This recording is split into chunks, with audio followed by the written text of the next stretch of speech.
Okay, we're live. Can you tell us your name, please? Marina Zlatin. And you're here to tell us about some information, your knowledge. Yes, and about vaccine injury too. Okay. And I would like to begin with words that I am not just anti-vaxxer. I am just hell no vaxxer. From many sides. But primarily because I'm chemist, I started to study ingredients, and I came to conclusion that vaccines are just designed to harm. They're designed to harm. Yes, when I looked at ingredients as a chemist, I came to this conclusion. But I will start with my story.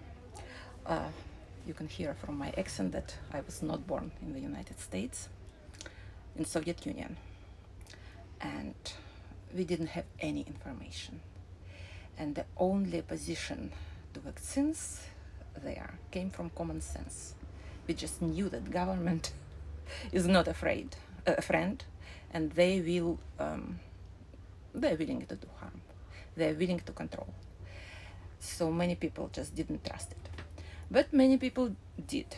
And I remember my mother just sitting on me in doctor's office so that nurse could jab me with smallpox vaccine at age about 5. And I have my pictures until the age of 5, where I'm picture of health and beauty. And after that, it's just the photos show I stopped growing. I didn't grow to the height that I was supposed to be. I developed acne, eczema. My eyesight worsened after this shot. But we didn't have many shots. We had tuberculosis at birth before we released from the hospital. All children are jabbed with BCG vaccine. They don't do it in the United States because at that point they came to conclusion that this live vaccine, this live virus, live bacteria actually promotes tuberculosis. And on the street that I lived, there was a sanatorium for children who developed tuberculosis. Interesting, it was not lung, it was bones or kidneys, mostly bones, bone tuberculosis. And later read research that this BCG vaccine really causes, usually not lung, but bone tuberculosis. And a lot of people in Russia actually test positive for non-active tuberculosis because we don't cough, we don't have any lung symptoms, but we do have positive reaction. So in the United States, at some point, this vaccine tuberculosis started, but then stopped because they discovered, and at that point, there probably was some integrity in the system. Now I don't count on any integrity. So that was my experience. And in my opinion, all vaccines have genetic component. Old vaccines as well as new ones. New ones, it's just pure genetic engineering. These COVID ones, mRNA and DNA based. But old ones also have great ability to change DNA. So, because virus is actually designed by nature to cut DNA and insert some material. And chemicals that are used, one of the chemicals actually opens all lipid barriers, and cell walls, plasma membranes are made of lipids, so they make it easier to for all other viruses, other chemicals to enter every cell of the body. Our nerves are insulated by lipids myelin sheath. So this is breached too. Blood-brain barrier is actually made of lipids. Placental barrier made of lipids. So these chemicals, first of all, they work in synergy. So they open these protective barriers, and then everything is going. But again, some people are really injured, some are not injured. It depends on genetics and weakness of DNA, or maybe amount of antioxidants in the body, like glutathione, play the role in protective. Do you believe that the shedding is real? That you can be sick from being by someone that's taken a COVID shot? Shedding is real, but again, I think that healthy person has the ability to resist viruses, to some degree resist chemicals if they have enough antioxidants, vitamins in the body.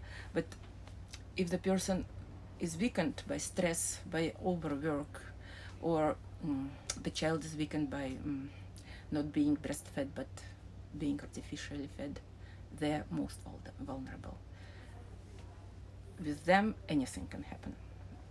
They can be maimed, they can be injured, and it's difficult to predict which ones. Sometimes, yes, you can predict if the child is kind of already weak and malnourished. I mean, not breastfed, or mother ate a lot of junk food being pregnant. Yes, it's already kind of weakness, but sometimes you just cannot predict. People may be injured who look healthy. And vaccines themselves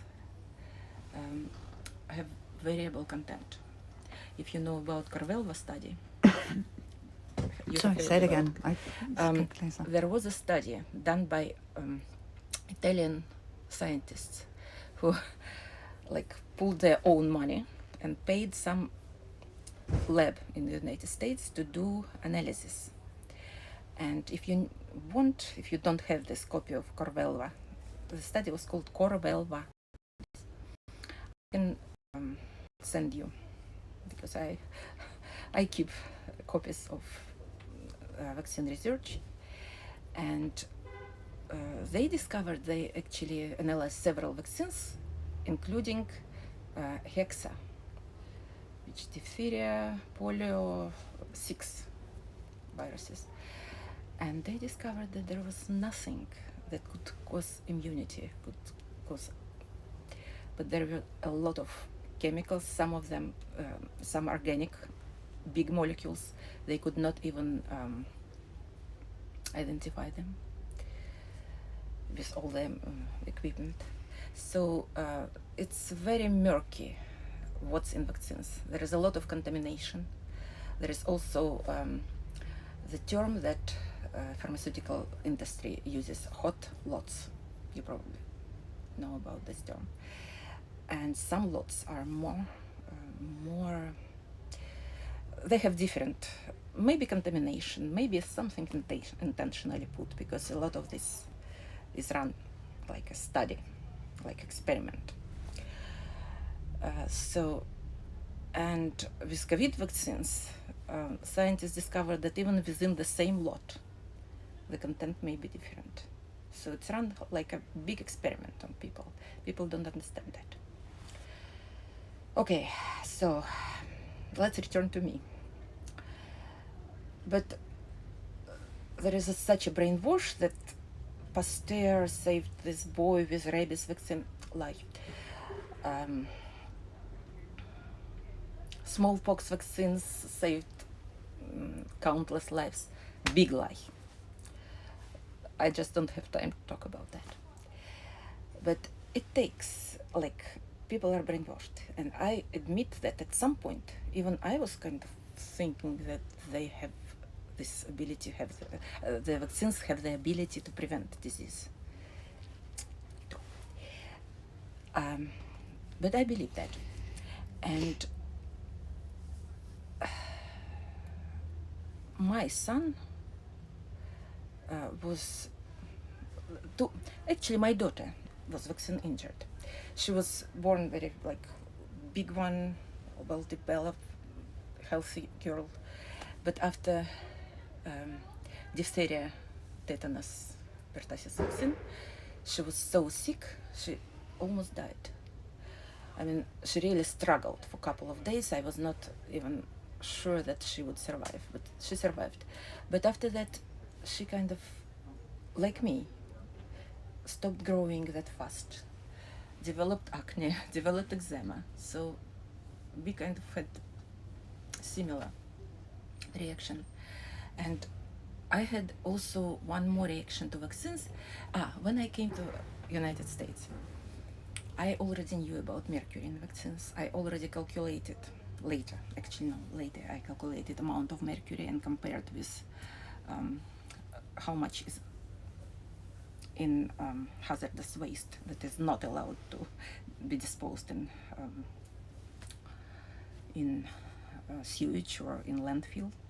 And my calculations actually show that in what they call childhood mercury-free vaccines. Again, the lie. Do they have mercury in? They have 0.1 microgram. So, but they say just trace amounts, right? Yeah, trace amounts. When I compared with, as a chemist, I just pulled how much is allowed in landfill. It's 200 parts per billion allowed to be disposed in landfill. In this mercury-free childhood vaccines, 2,000, 10 times more than allowed to be disposed in landfill. And it goes right into children's blood. And if it's several vaccines, it's comparatively more. In flu vaccines, it's 25, not 0.1 like in mercury-free, 25. And they do flu vaccines to children too. So 25, it's like 50,000 parts per billion. So huge amount, like really huge. I even wonder how people survive that. That shows that, yeah, we have, but probably all body resources, all antioxidants, all vitamins go into neutralizing that. But some people just cannot neutralize that. If it exceeds this body ability to fight it, big injury. And mercury has affinity to sustain in these lipid membranes. In the membrane, this myelin sheath that surrounds nerves. So mercury actually causes, it cannot not cause, it causes autism. It causes all kind of neurodegenerative disease. And have you looked at the aluminum in these? It works synergistically, but mercury is the primary culprit. But again, if it's aluminum and there is more chemicals, there is formaldehyde, there is like they kind of vary content of chemicals, but some persistently are in many vaccines, like this aluminum, this formaldehyde, which is embalming and carcinogen. And the diseases that can result, it's first it's a genetic component, because any part of DNA can be damaged, but especially parts of DNA that are already weak. So here you have variety. Chemicals are variable. Contamination present in every vaccine. DNA contamination in every vaccine. But in addition to DNA contamination, there may be microbiological, there are heavy metals contamination. Contamination is horrible. And this is not even in ingredients. By the way, they removed a list of ingredients from FDA website. I recently looked. List of ingredients for which? It used to be ingredients, list of ingredients for each vaccine on FDA and I think on CDC websites. I looked at both. Nothing. They cleaned the websites. So we have to now try to get It's through Freedom of Information Act or so. Okay, I will return briefly to me. I did a stupid thing. I decided to get a nursing degree, and I almost got it. But in order to get it, first I had to do a list of vaccines. And I was sure his pediatrician lied to me that American vaccines are tested very well. They're so good. They're just what is needed to be healthy. So I kind of no mercury, he told me. It was a big lie, because I knew from Russia that mercury is in vaccines. And he said, in American vaccines, no mercury, no. He said it's such a honest eyes. We should not believe even one word spoken by pediatricians. They are liars. Okay, but I had to get to nursing school, so I did. With some spacing, because I could see in the faces of the nurses who did it. They, no, you need, I told them first, you can do it like at one appointment. No, we are spacing it. And it was like, you're doing stupid things. It was written on their faces. But I did. And not immediately, but like sometime after, weird autoimmune systems developed. First of all, skin, that was already my problem with from the childhood.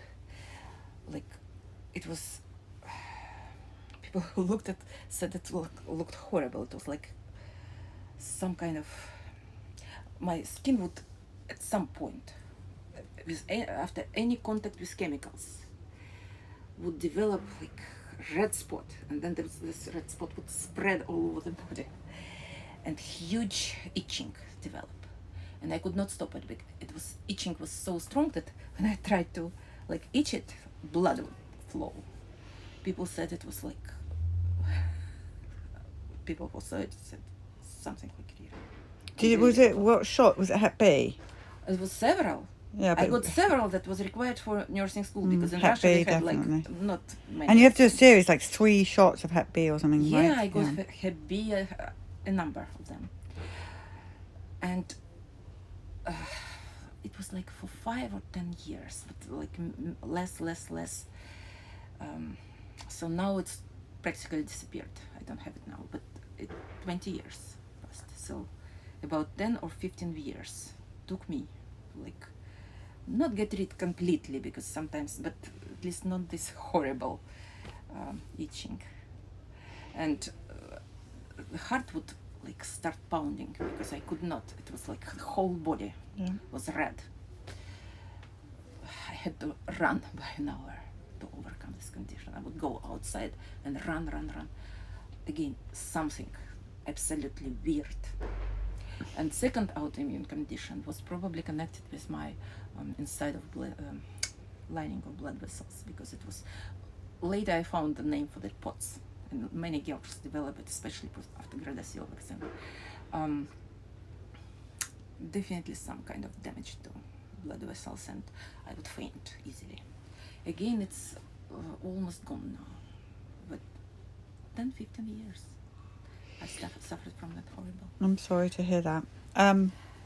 Question before we go, and that is, what is it going to take for this to end? You've said that the vaccines are dangerous, the COVID shots are dangerous, so what is it going to take for this to stop? What do you think? Probably nothing, because the more people uptake vaccines, the more actually scientists looked what area accumulates mercury most and damaged, neurologically damaged most. Hippocampus, memory, and frontal lobes that are responsible for critical thinking, for like executive function. The more people get vaccines, the less they're able to, how to say, not only they lose ability to study mathematics and all these high-level subjects, which we can see, like horrible situation in schools. It's from vaccines. If I have time, I would tell more about that, but they lose the ability to critically think. They, like, someone made a term, mass formation psychosis. They joined this mass formation psychosis. So they are lost. And right now I work at school. I see it in my children, in school children. And I can even guess who is vaccinated, who is not. Yes. The ones who are not. That's not hard. So the more people get vaccines, the more they actually go into this and believe government. They lose ability to distrust the government. That's what government wants. They know that. Well, now, because we had to slot you in and we have got another interview waiting, but we do want to hear more from you. So I'm going to take your details. So, 1 second.